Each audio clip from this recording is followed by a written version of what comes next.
প্রশ্ন 1 কোন নবীর লাঠি সাপে পরিণত হয়েছিল? এ ইউনুস আলাইহিস ওয়াসাল্লাম, বি মুসা আলাইহিস ওয়াসাল্লাম, সি হারুন আলাইহিস ওয়াসাল্লাম। সঠিক উত্তরটি হবে অপশন বি মুসা আলাইহিস ওয়াসাল্লাম।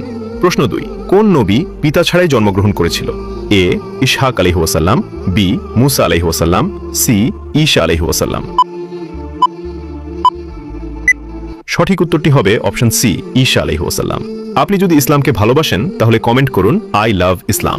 প্রশ্ন 3 কোন নবী পিঁপড়ার কথা বুঝতে পারতেন? এ সুলাইমান আলাইহিস ওয়াসাল্লাম, বি দাউদ আলাইহিস ওয়াসাল্লাম, সি ইউসুফ আলাইহিস ওয়াসাল্লাম। উত্তরটি জানার আগে ভিডিওটি শেয়ার করুন। একটি ভালো কথা শেয়ার করাও সাদাকা। এই জ্ঞানটি শেয়ার করে আপনিও সাদাকায়ে জারিয়াহর অংশীদার হন। আপনার একটি শেয়ার হয়তো হাজারো মানুষকে সঠিক পথে আনবে। সঠিক উত্তরটি হবে অপশন এ সুলাইমান আলাইহিস ওয়াসাল্লাম। প্রশ্ন 4 কোন নবীর হাতের ছোঁয়ায় শক্ত লোহা গলে নরম হয়ে যেত?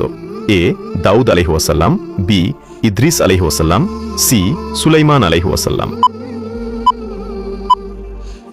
সঠিক উত্তরটি হবে অপশন এ দাউদ আলাইহিস ওয়াসাল্লাম। আপনি কয়টি প্রশ্নের উত্তর দিতে পেরেছেন অবশ্যই কমেন্টে জানান।